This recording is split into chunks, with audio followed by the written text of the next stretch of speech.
Welcome to the Biohacking Superhuman Performance Podcast. My name is Natalie Nidham. I'm a nutritionist, a human potential and epigenetic coach, and I created this podcast to bring you the latest ways to take control of your health and longevity. We cover it all, from new technology to ancestral health practices, personalized interventions, and a very special interest of mine, peptides. Enjoy the show. Welcome back to another episode. Do you know anyone in your world who suffers from osteoarthritis? Do you maybe have the beginning stages of arthritis in your joints, in knees, hips, fingers, hands? Does it run in your family? If you've said yes to any of these questions, or if you know anyone who has osteoarthritis, you are going to want to listen to this episode. Today, I get to interview Dr. Elizabeth Yurth. She is an amazing doctor, honestly. She is the medical director of the Boulder Longevity Institute, which she co-founded in 2006. And they specialize in all the amazing advanced research-based longevity medicine treatments you can imagine, including BHRT, peptides, and much, much more. Dr. Yurth is also a fellow of the Mastermind, the SSRP Mastermind, which is the Seed Scientific Research and Performance, and she's part of the faculty there. So she not only learns from Dr. Seeds, but she actually teaches others in this emerging field of cellular medicine. And on top of that, Dr. Yurth comes to this space as an athlete herself, and she has also consulted with numerous sports teams, which includes the San Francisco 49ers, the Stanford University women's basketball and soccer, and she served as the physician for the San Jose Cleveland Ballet. Needless to say, Dr. Yurth is really qualified to be talking about this topic, and we had a great conversation. And of course, we didn't just talk about peptides. We talk about the reasons why people get osteoarthritis in the first place, what people might be able to do to mitigate their risk, and how to manage it once you have it. And we talk also about some of the different supplements that might really make an impact on this condition, and even pairing them with some of the treatments that Dr. Yurth and other doctors in the space offer, including stem cell treatment. So there's other supplements you can use alongside that, one of which we've talked about a lot over the next few months, and I think you're going to be hearing a lot more about, and that is spermidine. So it's a really good episode. It's packed full of great gems. So if you get value from this episode, as always, please leave us a comment. Make sure to share it with your network, with your friends and family, anybody who you think would also get value from it. If you want to reach out to Dr. Yurth to work with her or to do a consult, you can find her at theBoulderLongevityInstitute.com. And if you're looking to connect with me, you can find me through my website, which is natnidham.com.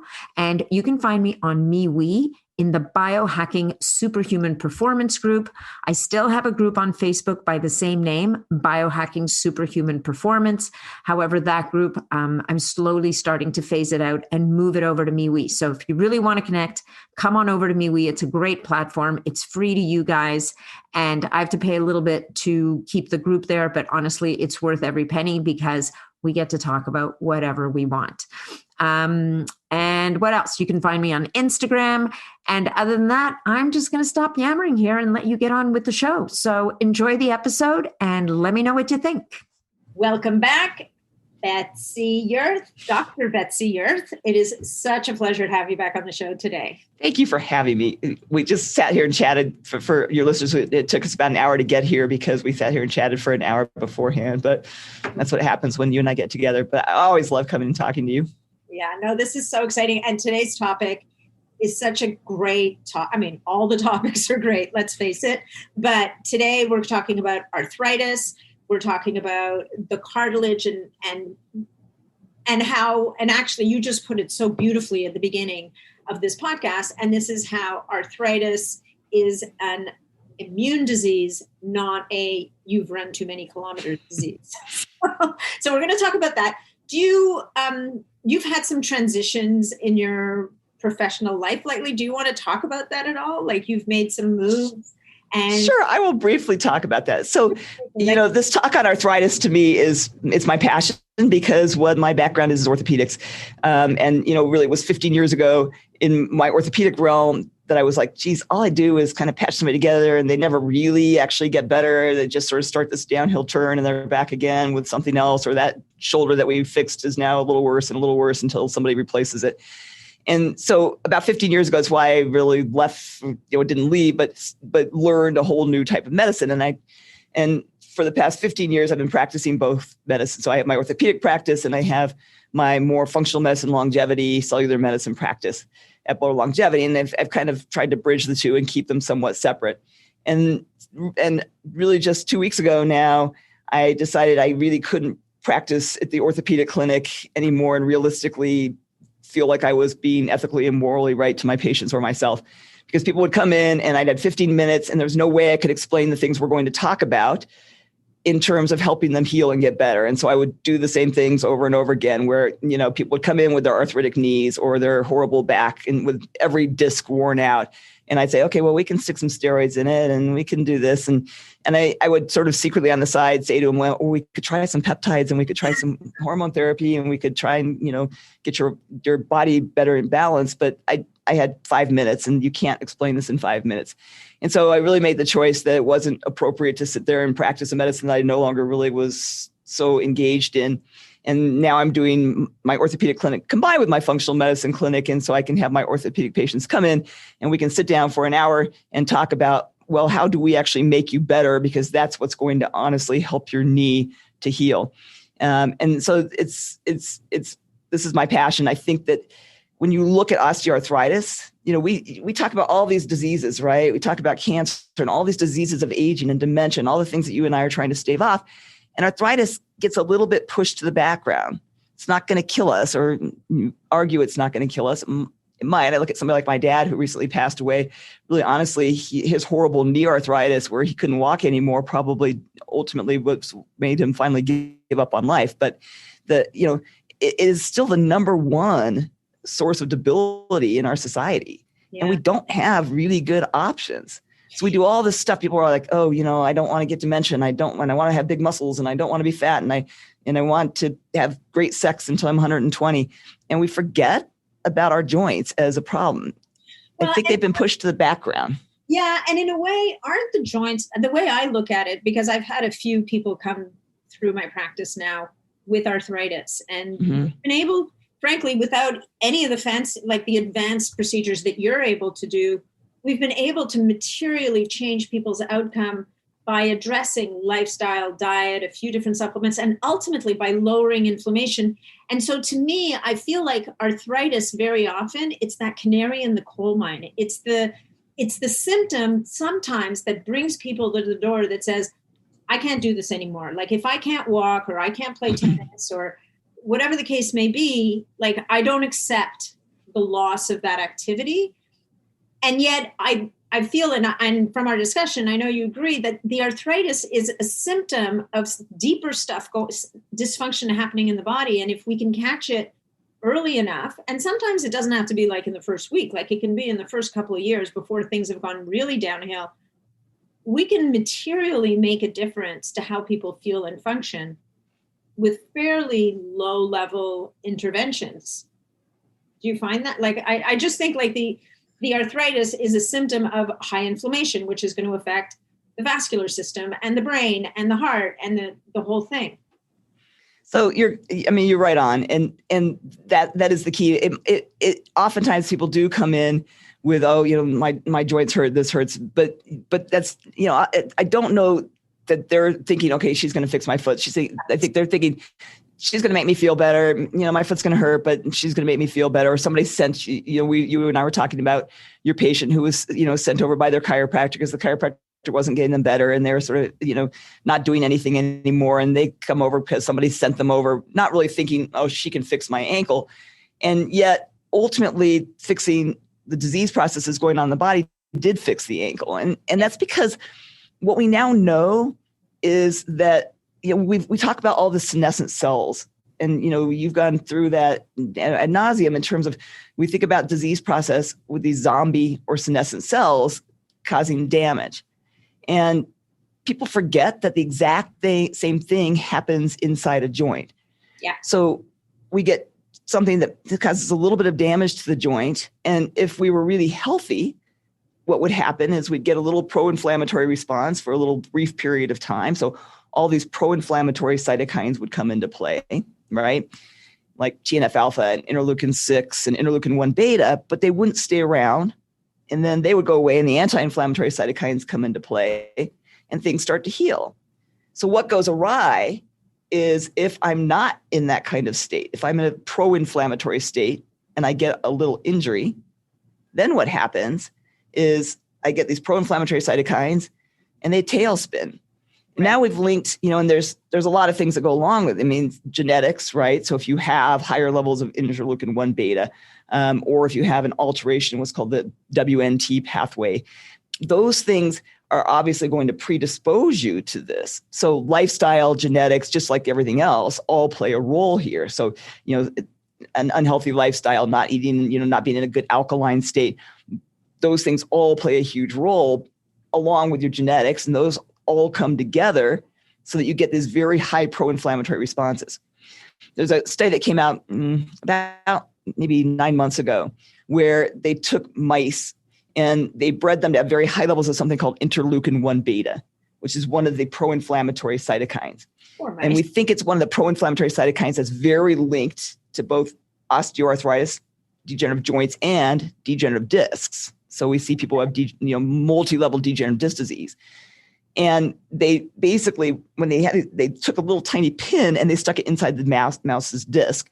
And within days, they completely degraded their disc. And what they found is that interleukin 1 beta got inside the chondrocytes where it caused the cell to produce high levels of something called NLRP3 inflammasome, which you probably talked about because it's linked to a whole lot of diseases, not just arthritis.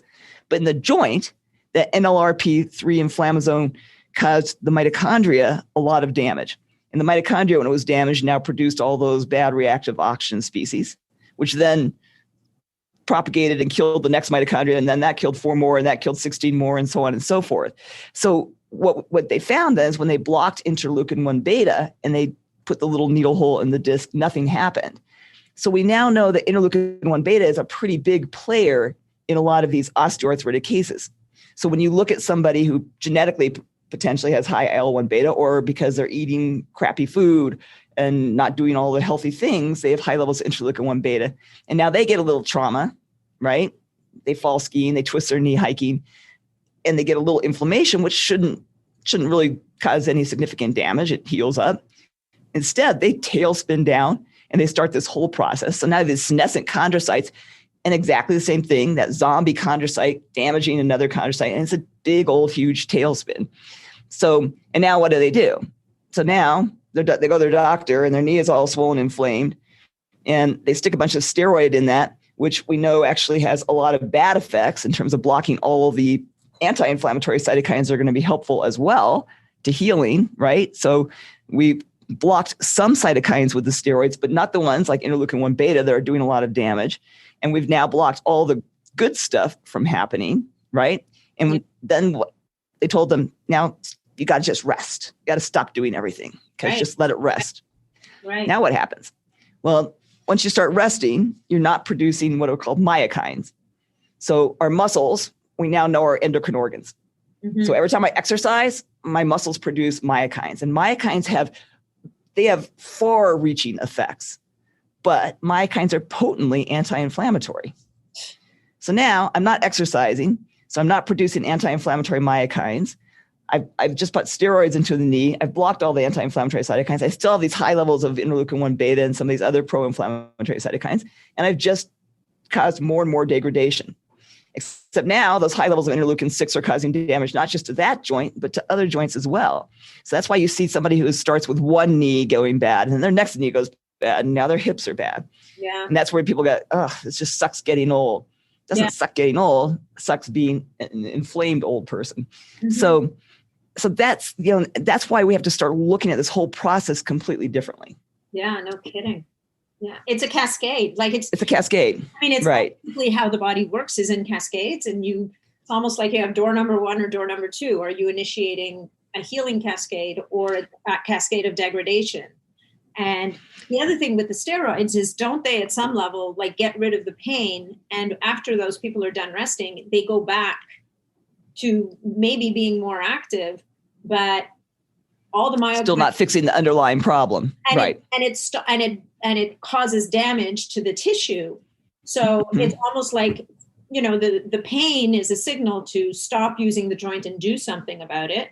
Instead, you've blocked the pain, which is the warning. You go back to doing what you're doing, and then they wonder. And then you're not even aware that you're doing more damage, right? You're not getting that feedback that, okay, that position wasn't a great thing for me.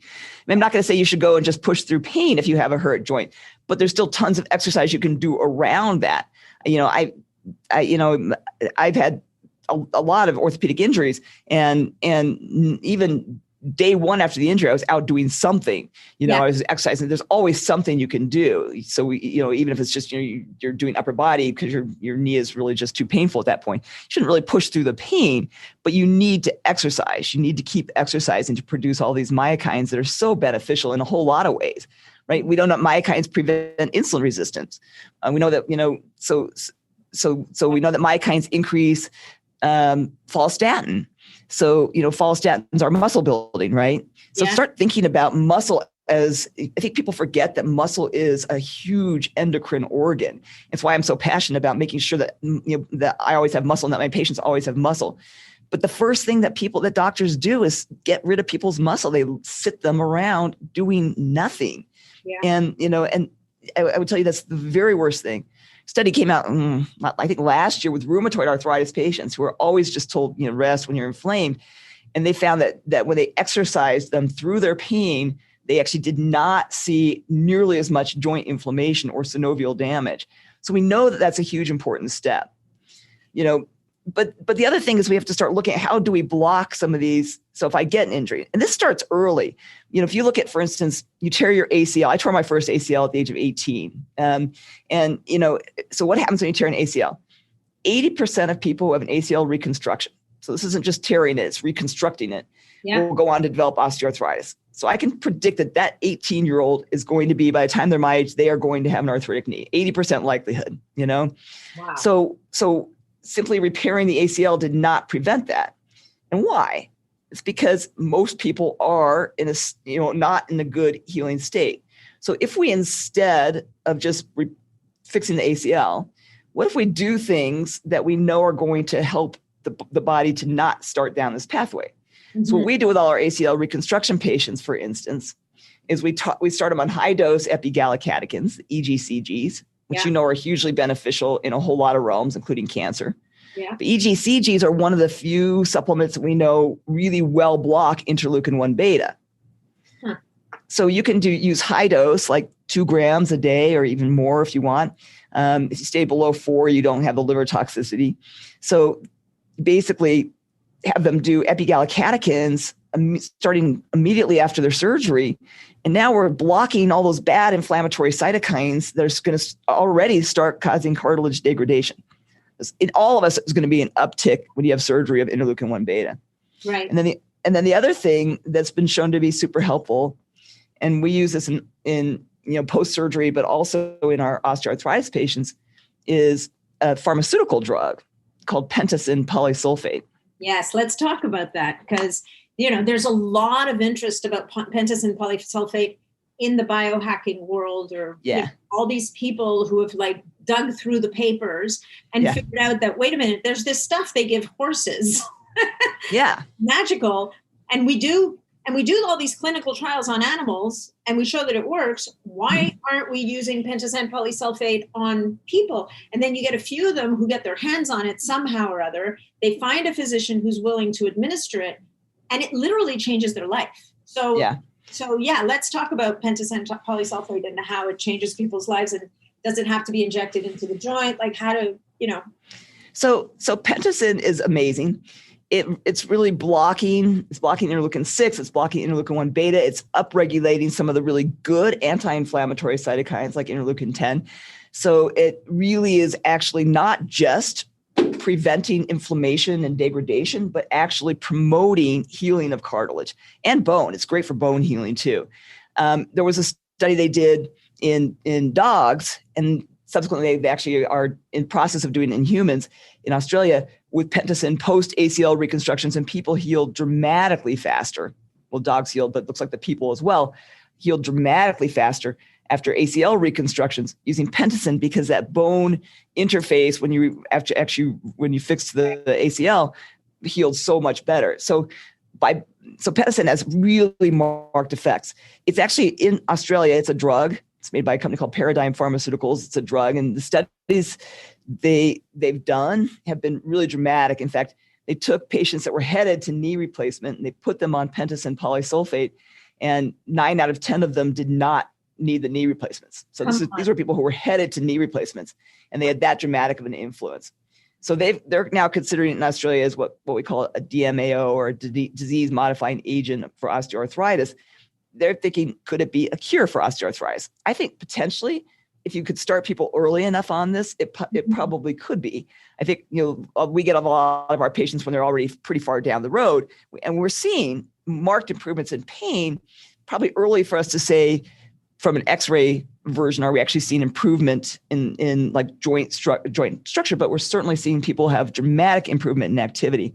I had a guy who was in his 60s, super active guy, tennis player, end stage knee arthritis, and he would not get it replaced, and was starting to have to give up tennis and was really depressed. And we started doing Pentosan injections on him, and he was back to running within 6 weeks. I mean, it's pretty remarkable stuff. Crazy. So basically, you actually inject. You don't need to inject it intra-articularly. You inject it systemically. Wow. So basically, like the peptides, you give yourself a little systemic injection, and we have our patients do it twice a week for 6 weeks. You can, in smaller patients, get away even with once a week. So you do it for a 6-week course, and then you find a sort of a maintenance course. So I use Pentosan. Maintenance, I actually give it to myself once a week, but I have patients who do once a month. I have patients who can go for a fairly long period of time. So if you think we're kind of rebuilding to here, are you going to downslide? Probably a little bit. And so if we can then bring you back up a little bit and bring you back down. It's available, so we can get it made here in the U.S. It is actually a drug here in the U.S. called Elmoron, but for bladder cystitis, right, for bladder inflammation. So Elmoron has been used orally for bladder inflammation. It recently is under a lot of scrutiny because they found that people who are on high dose for a long time are developing a retinopathy. And so now there's all these lawsuits going on against it. But we're not seeing that with the injectable form, which is also at a much lower dose. So we don't think we're going to have that same effect. We never get to the kind of doses. And really, the people who had the retinopathies with Elmoron were on it for a very extended period of time. And we would never actually hit the doses that they hit with using it as an injectable, because you could use much smaller doses. And interestingly, the oral does not benefit the joints nearly as dramatically as the injectable. So those of you who are thinking you can get this drug and I'll just take it orally, it doesn't work. It works for bladder inflammation for the same reason that it's working on joints, but systemically it has a very marked effect for joint health. It's also some anti-cancer benefits, as any potent anti-inflammatory does. So we get it. One more question. So does the systemic application also help the bladder, or we don't know that? I don't know the answer to that. I think the oral seems to work better, but I haven't really tried it. I don't have a lot of bladder cystitis patients, so I haven't really tried it on that. I actually think it probably does. I mean, if you're systemically doing something, I think probably it would help the bladder cystitis as well. But I haven't really had experience with trying it on any patients yet. Okay. Sorry, I interrupted you. I was just... It's a good thought. There's a big research study going on with Pentosan for prostate cancer that looks really positive. So it's probably going to have some play for an anti-cancer tool that we'll see kind of come up in the future as well. Mm-hmm. But as you said, this has been used in the veterinary population, primarily racehorses, for quite a long time. And they've used it in dogs too, with really good success. And, animals don't get the placebo effect. So it's pretty easy if something's working to say it's working. Right. And you can see really dramatic influence. I mean, honestly, in dogs with arthritis, it can be amazing. It kept my dog going with her arthritis for a very long time. So it's pretty amazing stuff. And in our realm of, our biohacker world, it's relatively inexpensive comparatively to other things. I know. So we get a pharmacy to make it for us. because it is a drug here, it's pretty easy to have a pharmacist compound it into a form that we can use as an injectable form. And so we use a compounding pharmacy that we trust to make it. I know the question is going to come up from your listeners of, well, if I can buy it online from the veterinary people for my horse, could I just use that? And I don't really know how to answer that. I've never analyzed those. It'd be interesting if you have any sources that can analyze things for you, just to look at purity, things like that, to know the answer to that. But we work with a lot of patients across the country. If you guys are interested in it, you can always call, because we can get you set up for it. I do feel a little safer having a human compounding pharmacy make it for us. Yeah, for sure. So it's a really good, simple go-to that you can utilize. And if you have an injury, it's a good thing to get on pretty quickly, because again, those injuries are going to be, each of those little injuries is going to be one of the things that kind of propagates this downhill slide. Mm-hmm. So question for you. There's a lot of talk also about a peptide, which was originally developed as an anti-obesity drug called AOD 9604 that was magical in animals and did very little for humans, or at least not in a lot of people. Right. And so there's a lot of talk about AOD 9604 with hyaluronic acid injected into the joint space. Now, this is under imaging by a physician. Yep. This is not a DIY project, people. But would it somehow complement the Pentosan Polysulphate, do you think, like in joints that are degraded? Like basically, is it kind of next level? Yep, that's exactly what we do. Okay. So I love AOD-HA as well. We usually do an injection a week for 3 weeks, and then we do once a month for a couple months afterwards.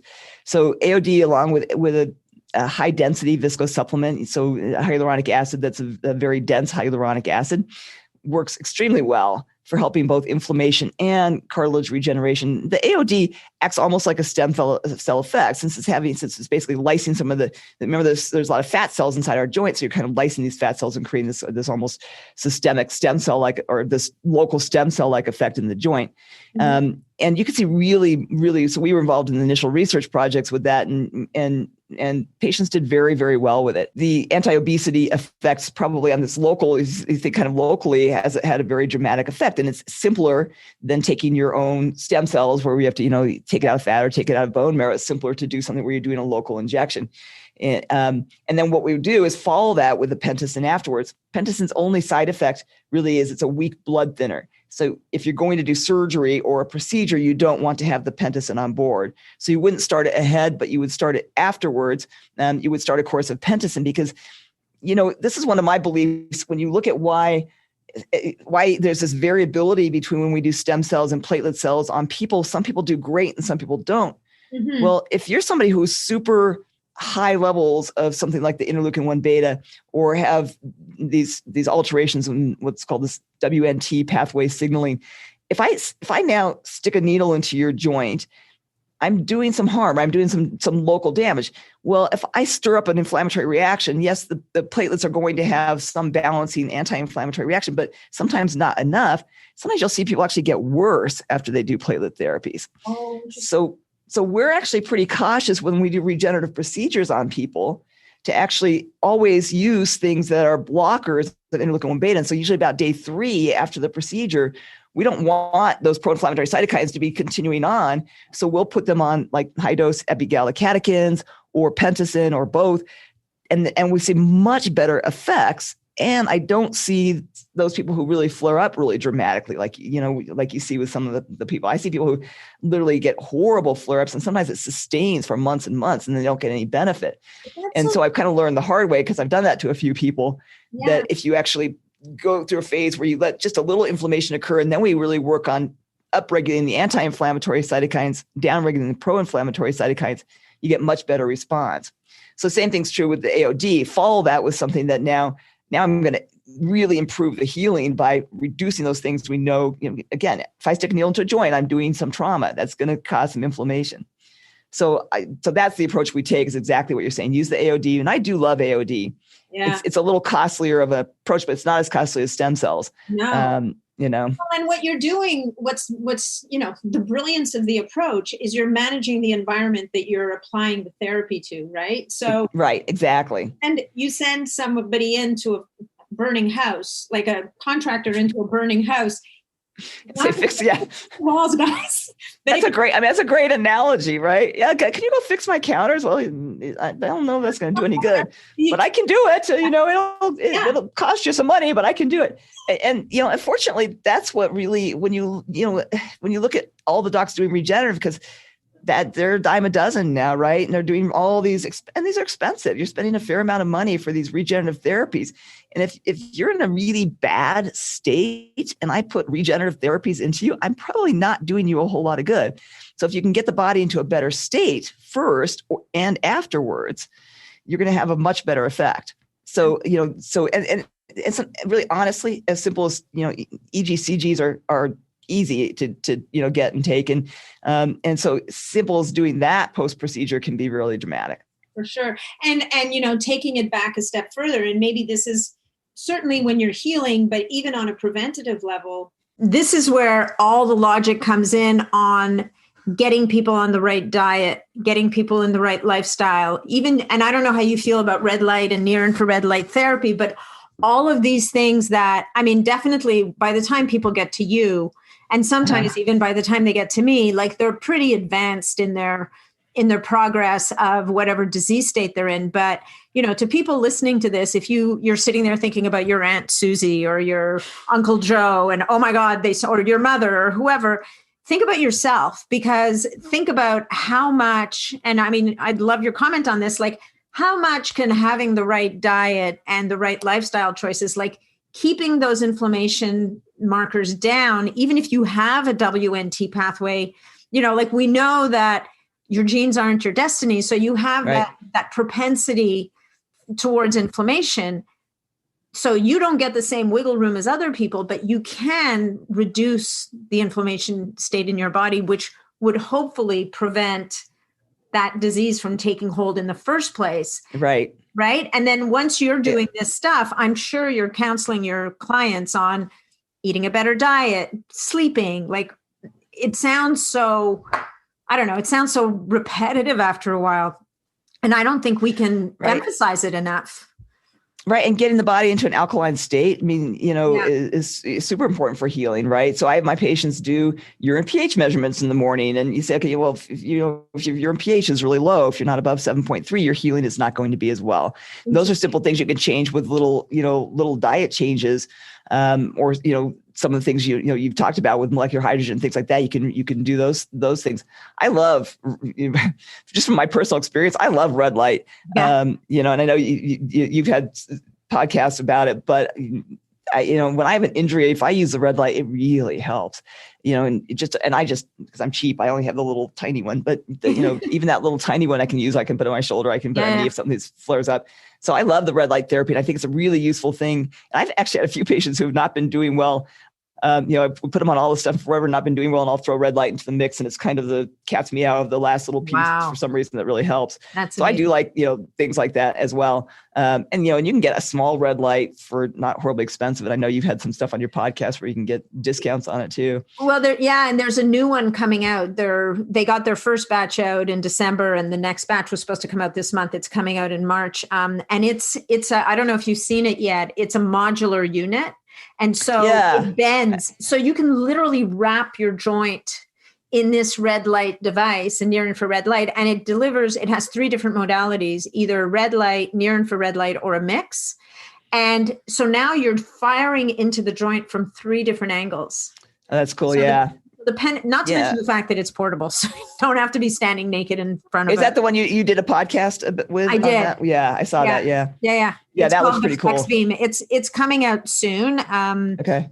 And I unfortunately, I don't have mine yet, and I'm sitting there foaming at the mouth. I'm like, I want my unit, because I know a bunch of people who have them, and they can't stop raving about it. But anyway, so all this to say that.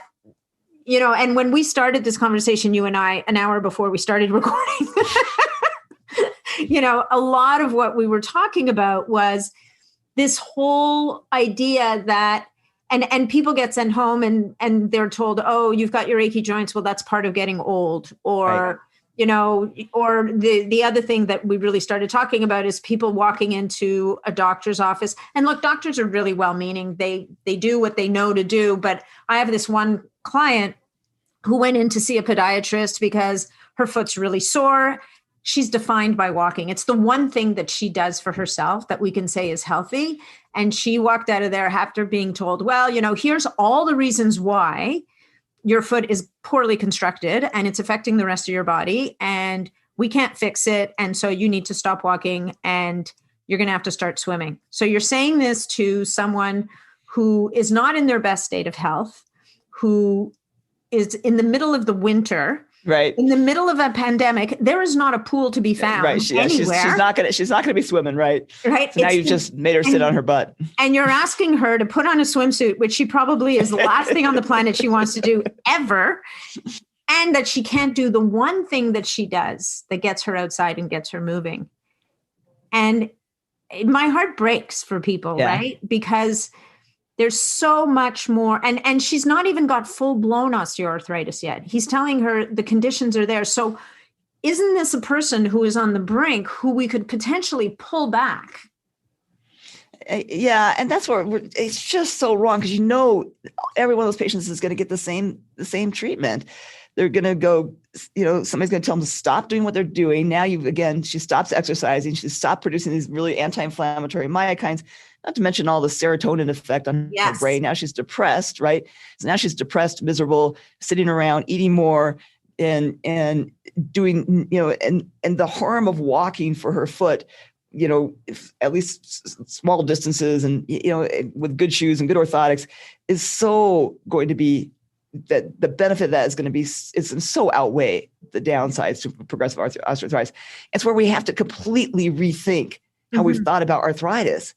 It's not a wear and tear disease. I got to convince you guys this is not a wear and tear disease. I just did a podcast with an ultra marathoner that she has no arthritis. I mean, but she does all the stuff you guys do, and she runs. I don't know. I mean, she did like a 500-mile run in the Sahara Desert. She has no arthritis, and then I have people like, oh yeah, well, I was a runner, so of course my hips are bad. No, that's not why your hips are bad. It's not because you tore your meniscus skiing. That should actually heal and be okay. And I'm a victim of this myself. I've torn my ACLs 5 times before I realized, okay, this is not working to just fix my ACLs. And I have end stage arthritis in my knees, but my knees are fine. They feel good. And do I run marathons anymore? No, but I still can run on them and I can still do my workouts and I can still exercise, but I'm doing all of these things. I'm taking Pentosan. I'm doing epigallocatechins. High dose melatonin is another thing that's hugely beneficial. Before. And that's so good for blocking interleukin 1 beta too. Two of the things we know block interleukin 1 beta are high dose melatonin and epigallocatechins. And you'll hear these things over and over, and because when you block inflammation, you're helping every disease. So you can. Can we go back to the melatonin for a second? Yeah. When you talk about high dose melatonin, I have a few questions for you on that one, because you've talked about, I think in the first podcast where you spilled me off my chair with this high dose melatonin business. It's like I had to pick myself up off the floor. You were talking about, I think it was up to 10 or 20 milligrams. We do 20 milligrams. People taking it in the morning. I have some people. Mm-hmm. So how does that work? And like, I'm a slow melatonin like my pathway for breaking down melatonin is slow, right? So I'm a slow caffeine metabolizer. It's the same P450 enzyme that processes them both. Right. So what does that mean to me? So if you took high dose, like 20 milligrams of melatonin at night before you went to bed, you would probably wake up and be tired at that point in time, right? Just because it's metabolizing it so slowly. We actually think it can really adjust circadian rhythm. So it's going to kind of self-adjust. So I have probably more people who seem to be able to take it at night. So I have them start there. And then what they'll tell you is, look, I could not sleep. Literally, I was awake and then I was sleepy during the day. And so I'll say, okay, switch it around. Try taking it actually in the morning time. Okay. And they feel actually great. Melatonin has some very interesting, probably because of its anti-inflammatory effects, and because over time, it seems to really restore some circadian balance that it kind of rebalances people out. and they feel they are more alert during the day and they sleep really well at night. So it's a little bit of an experimentation with it. And it's interesting because when you say high dose melatonin, it's funny. I was listening to Terry Hertog talk about hormones the other day on a webinar, and he was saying, oh yeah, I never use this more than 5 milligrams. And then he presented this study in infants that were septic, and they put one group of these septic infants on 70, this is babies, on 70 milligrams of melatonin, and the other group of septic infants on nothing. It's kind of a sad study actually, because the ones on nothing, 90% of them died from their septic shock, and the ones on melatonin, it was only like one of them that died. So it was really dramatic. And that was 70 milligrams in an infant. So we know even very high doses are very, very safe.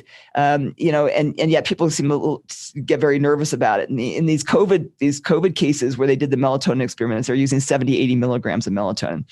So, and I have people tolerate 20 milligrams. Again, and finding the time of day is a little bit tricky, but I have people kind of all over the board on finding the time of day that seems to work for them. But it's really helpful. It's also I put all my cancer patients on that as well, because it's so anti-cancer as well, especially breast cancer, prostate cancer. So high dose melatonin and epigallocatechins, these two substances are so dramatic. You and I talked about kind of getting back to the base level of a few things that are really dramatic. I mean, for me, spermidine, I take my epigallocatechins. I mean, those are two things I'm always on. Because they really work at such a very base level. The epigallocatechins there's nothing you don't want from them. They increase follistatin. So you can actually lose fat, build muscle just from taking, EGCG, because it so upregulates follistatin. So now I'm especially so now if I exercise, remember when we exercise, we also produce myostatin, which blocks muscle growth, right? So if I can use the epigallocatechins around exercise, well, now I can block myostatin, upregulate follistatin, because the exercise also produces, some regulation between those two. And so I can really build a lot more muscle. And so it's kind of a wonder drug to me. No kidding. Yeah. And you're saying you just keep it under 4 grams a day to. Yeah. And I think for a maintenance dose, you do you just need like a gram. And for a maintenance dose, you do a gram. In my disease states, I go up to higher doses, but and post procedures and things like that temporarily go up to higher doses. It's the only thing you have to watch with it is in a few people, it will bump liver enzymes. I don't see it as much as the literature suggests it does. But I'm a little cautious with it too. But you keep an eye on this stuff, right? I mean, that's eye on it, right? Yeah, that's what blood work is for, is to keep an eye on these things. So yeah, exactly. So yeah, we were talking about our foundation supplements coming into this, and talking a little, not that we want to get super off topic on the spermidine, but at the same time, I'll bet you it has its role to play in the disease state of arthritis, that disease progression that leads to arthritis, right? It's such a foundation. It's so far upstream, like it's such a foundation supplement. Yeah, I always joke with people that there's two supplements that probably you can Google any disease and find some article, some in animals, yes, but to say that it's useful for treating it. One is spermidine, and the other is epigallocatechins. Those two things, just play with this. Google any disease along with those. And so I Googled spermidine with osteoarthritis, and it had some very significant benefits in osteoarthritis. And again, if we look back at this very base problem, which is at the mitochondrial level with oxidative phosphorylation, that's so remember, as we age with this increased oxidative phosphorylation, and we have these mitochondria producing all these reactive oxygen species. Well, we've been tackling it at the stage of get rid of the reactive oxygen species. No, we need to tackle it at fixing the damaged mitochondria. Yeah. That's where spermidine kind of comes in, right? Because it's autophagy or mitophagy of these damaged cells so that they're not producing all these reactive oxygen species. Yeah. So instead of working on, all the bad stuff that's happening as we age, we have to fix that process. And so when you look at some of these things that are, working at that level, that, that's where spermidine comes in. It's working at a very base level in some of these very basic pathways of metabolism. Mm-hmm. So you're fixing those very basic pathways of metabolism so that all the bad stuff doesn't happen, because now I fix things at a very low level. So it is one thing now that, as I've learned more and more about it over the past couple of years, that I will sometimes take high doses, but I'm always on at least a milligram a day dose. Yeah, I'm with you. The for sure the spermidine, actually, I've even found with my parents, without going to a super high dose, that within a month they started to notice changes, which is, I think older people in general, they're more seem deficient. to notice it even more. Yeah, more deficient. Yeah.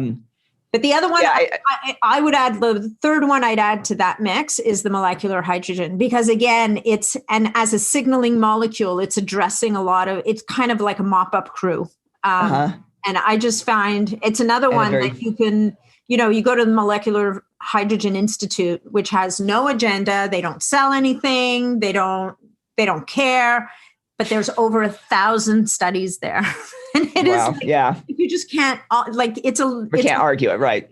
You can't find something that isn't positively affected, or that there's not some pathway rationale. And now, of course, we have to continue to do, the homework, but just like the spermidine, where you were talking about, for post-COVID patients, seems to be helpful in their recovery. Molecular hydrogen is now undergoing trials in hospitals. Right. In COVID, right. Mm-hmm. So and I think that's another thing for these people of this post-COVID syndrome, that using like molecular hydrogen, spermidine, those are really important, because again, we've got these, what happens is we've gotten so much vascular damage after these, some of these people who got sick from COVID. We're seeing this kind of vascular endothelial damage. You've got to go back again to the very base level to fix that. Yes. So I think that those are two supplements that are hugely beneficial. I was telling you, we're seeing in some of our post-COVID patients these very high myeloperoxidase, which is sort of a marker of vascular inflammation. And we followed them for years, and they've had these nice low levels. And now 3, 6 months, 4 months after COVID, we see these levels in thousands, and it's like, holy cow. And so we've been using spermidine, and I'm sure molecular hydrogen would be good, or molecular oxygen would be good as well, as to bring down some of these inflammatory markers. You were saying you were seeing levels come down after a month, right? But now you're doing very high dose, which guys, if you want to do this, I think reach out to a practitioner or the Boulder Longevity Institute, because you guys are dealing with people all over the place. You don't want to just willy-nilly start to chug. In fact, the high dose spermidine, you can only get, if you want to get it as a higher dose, they're actually coming out with a sort of a physician-only dose in March for physicians to be able to prescribe, because they're finding that, in these cases of sick people, we need to be doing these higher doses. Yeah. So anyway, all really great stuff. Okay, so let's go back to our I think we've kind of done osteoarthritis, but when here's the last thing I'll ask you. When you're talking about getting the body into an alkaline state, and this is another rabbit hole I'm kind of going down. I showed you my electric yellow drink before we started today. And we talk about the role of minerals and mineral balance in the body. Do you look at that at all? Or how are you counseling people if they're showing up acidic? How are you helping them to become more alkaline? And So we do some, and again, probably hair mineral analysis is probably the best way to do it. And I know that you recently looked at that. And we don't do a ton of that. I probably am a little bit more in the realm of lots of times when I see those people, because there's so much going on with them, again, kind of start back at the very base level. So lots of times there's things I can sort of figure out from even looking at sort of balances, like looking at albumin levels and things like that. And I can sort of make some sense with some very basic blood tests before I get to some very expensive things. We will do some micronutrient profile analysis on patients, and intracellular analysis on patients. But lots of times you can glean a whole lot of information when I just put together things like mean cell volume, albumin levels, what is their alk phos. I can get a little bit of a sense of this is pretty indicative of low copper, low zinc imbalance here, imbalance there, but with some $12 tests. So I try it as much as I can, just because our patients do spend a lot of money, to try and simplify that and go to the bigger gun tests when I have to. So lots of times we'll start from the very basic things to look at labs where you can actually, if you put, it's like putting together a puzzle, right? Yeah. If you see enough of these little things together, you can kind of glean what mineral might be deficient. So it's what's kind of fun about medicine is actually if you know enough, you can put together a lot of information from some simple data. And then we will very simply oftentimes we use a lot of sodium potassium bicarb. We use it as the easiest way for people to take that is just Alka-Seltzer Gold. Wow. And Alka-Seltzer Gold is, it has no aspirin. You have to do the gold because it does not have aspirin in it. But that's just a sodium potassium bicarb. You do 2 a day and you'll see significant improvement in their urine pH. And again, I have them measure morning urine pH, and they can sometimes, they have to do it every day for a while, and then they can go once every other day. But it's really pretty dramatic in just using that as a very simple tool and a very inexpensive tool to help alkalinize them while you're trying to work on fixing all the other underlying pieces. I mean, I think certainly mineral dysfunction, but people like you who have done all the basics, and then you have to get to that higher level on people like you who maybe still have issues going on. But most of our patients are coming in. Sometimes they're pretty simple. We got to get back to, to some very basic things. Sure. And we try as much as we can to do things without. There's so many. I have people come to me. We have people who run companies that come with literally they've had the whole body MRI scans and they've had every freaking test in the book. And I have literally a book this big of labs and, that they've had done. And they're like, I don't even know what to do. And I go, well, let's just look at your CBC and your CMP and we can figure out a whole lot of stuff. I mean, look at whether you've got red blood cells, white blood cells, and albumin going on. Let's just see what's happening at a base level. It really is true. I think we've gotten so caught up sometimes in getting all this fluffy data that we don't even know what to do with. And if you go back to a very basic cell level, you don't need nearly as much lab data. It's funny, when I was shooting out a question, I ordered some lab on a patient that I got, and I literally came back really weird, and I didn't even know what to do with it or what to make of it. And I sent it back to a bunch of my Mastermind group, and I said, "Yeah, what does this mean?" Everyone's like, "Why'd you even order that?" And I'm like, "Well, because I was reading this and like, yeah, just ignore it. Go just treat the patient." Eating like a clean, just give up the donuts. You'll be fine. Which sometimes, we kind of have to start. But I just love it. I love that you've got this really sophisticated kind of Boulder Longevity Institute. You're doing these amazing procedures, and somebody comes to you and their pee is too acid, and you're like, just pop a couple of Alka-Seltzer Gold a day, and you're golden. And it's like, but I think it's a testament to your integrity that you're not afraid to go to the simplest, cheapest, kind of lowest level intervention. I mean, we've got lots of toys and fancy supplements and procedures and this and that, but and I think, I don't know. I mean, I just see that as a sign of a professional who's like, how do we just fix it? Like, it's not about making another 10 grand off this person. It's like, how are we just going to help them in the easiest possible way to get to move the needle here, right? And honestly, I think there's so much to do and so much to offer, but we do have to respect that. It's a lot of time, energy, and money. And so, there's so much we can do with very, very simple tools, and that aren't going to be hugely expensive, that people have sometimes abandoned and forgotten because of all the fancy, shiny objects that are in their face. And so we really do try and help just teach people some of that basic stuff. Like you said, you had your arthritis patient who, what'd you recommend? It was like 3 things. And he was like, oh, I'm better. And he was at the stage where somebody's talking about doing all these dramatic procedures, and, you changed his diet, added a few things, and he was like, oh, okay, I'm good. I can go back to playing tennis now. And I was like, you can? I was sitting there trying to figure out how am I going to get him out to you? And anyway, it's and you know what, I think it's a testament to the power of the human body. And if we can figure out the lowest level interventions and give it what it needs and kind of get out of the way to a point, not that you need the Pentosan Polysulphates and like all those things have a place, but they're all helpful, right? But have you done the work?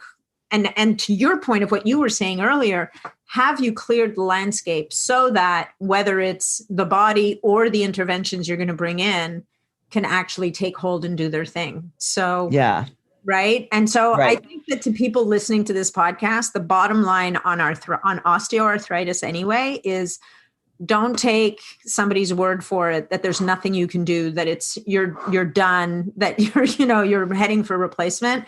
Like refuse to yes. that and believe that this is a disease state that in some way can be impacted. It obviously it depends how far down that road you've gone.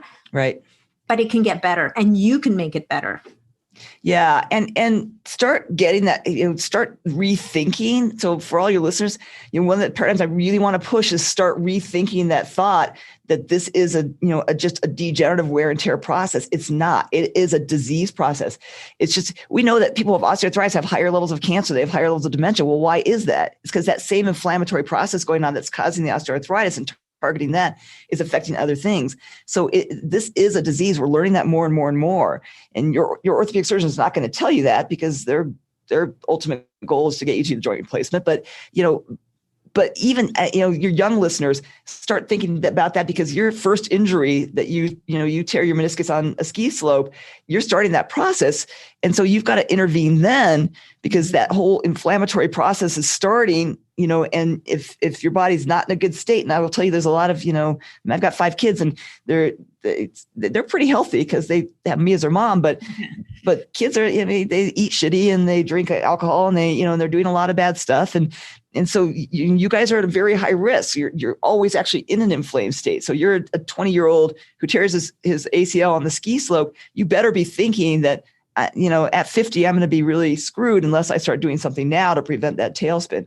So we're working with very high level athletes at young ages. I mean, I have 16-year-old, tear their ACL. I'm going to get them going on some stuff, because I can tell you that 16-year-old is not in for a good course otherwise. Yeah. So I want your young listeners to start thinking this way, because I think we think about degenerative arthritis as an old person disease, and it's starting at 18, at 16, so that's really, we have to start changing our focus, is treating those injuries in a preventative fashion. So it's one of our goals, at Boulder Longevity with our Human Optimization Academies. We're trying to actually get the young people to start, we have a lot of young employees, and we're trying to get the young people in the door, because honestly, that's where that process is starting.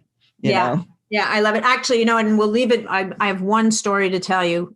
As you're talking, it's what you said earlier about how the inflammation and the degradation in one joint is going to drive the same in other joints. I have a very good friend who was at the Olympics. Like, this goes back a long time.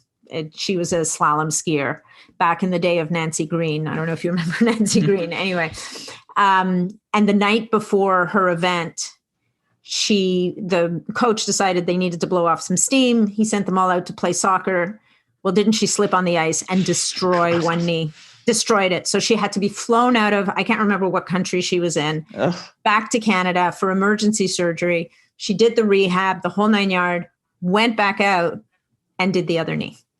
Oh, yeah. And you wonder, you wonder in that, as much as the surgeons did everything they could to repair the joint, right, whatever, if there had been more attention paid to your point about addressing the systemic inflammation and state caused by that one injury, if maybe the second joint wouldn't have, because she didn't have any problems with the other. Right. Like there was and she was young and the whole 9 yards, and that basically ended her career, obviously. Right. But anyway, so it just made me think, and I hopefully you've got more forward thinking therapists and doctors, right, that care of these athletes now to help them to understand.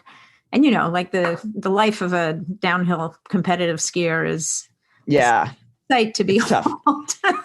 Yeah. Traveling, they're drinking, they're doing all the things. So anyway, so it just that story came, and all of a sudden I was like, oh, maybe that's why her other knee blew.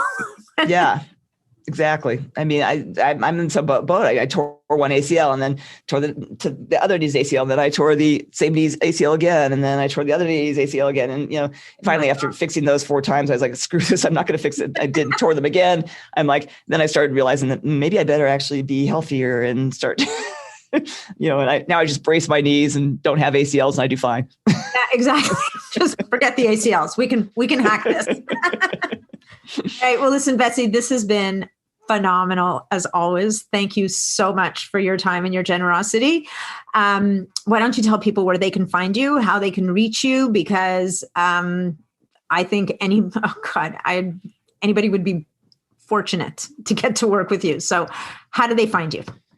So if you just go to boulderlongevity.com, Google Boulder Longevity Institute, it'll give you all the information. Also, you guys, we're trying to really work on our learning arm. We have something called Human Optimization Academy. You can sign up there and, get access to we're trying to put out lectures to explain this stuff a little bit better so that people have kind of a clear sort of consolidate data for you, put it together in a place where you guys can understand it. So sign up for Human Optimization Academy and keep listening to Natalie's podcast, and I'll hopefully be back. Oh, you'll be back. Believe me. I'll be on the horn to Susan right away. All right. Well, thank you so much. I love talking. Great talking. Bye. Thanks so much for joining me on this episode of the Biohacking Superhuman Performance Podcast. If you enjoyed the show, please remember to leave us a 5-star review on iTunes, because that's what helps us to be heard and to be seen. If you'd like to connect with me directly, or if you'd like to leave any comments, or if you have any questions about this episode, please reach out to me directly through my website, natmidham.com. And of course, if you're not already a member of the Biohacking Superhuman Performance community on Facebook, that's where you'll find me every day. It's a short application. Just answer a couple of questions and you're in and interfacing with other amazing biohackers. Thanks again, and we'll look forward to seeing you on the next episode.